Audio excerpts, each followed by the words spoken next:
Quick question. How often do you have to take a raft to work? Yeah, me neither. But that's what GPRS Senior Project Manager Ryan Catlett had to do when asked to investigate the 98-year-old Gila Dam in North Carolina. Also known as Bryson Dam, the Gila Dam separates the Oconaluftee River from the rest of the Tuckasegee watershed. It blocks off the entire Quia boundary and parts of the Great Smoky Mountain National Park from their historic drainage pattern.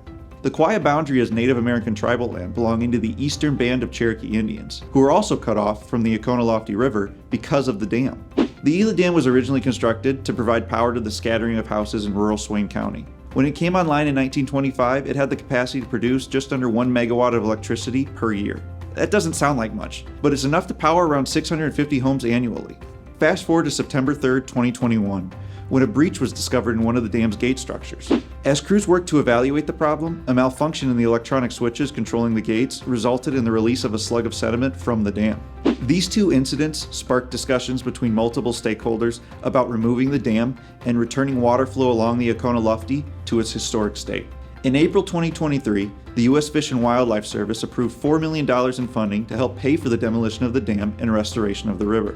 The stakeholders still need to raise at least $6 million from other sources, but once completed, the project will restore 549 miles of watershed, protect the habitats of numerous endangered aquatic species, and help the eastern band of Cherokee Indians reconnect to the river which flows through their lands. Now this is where GPRS comes in.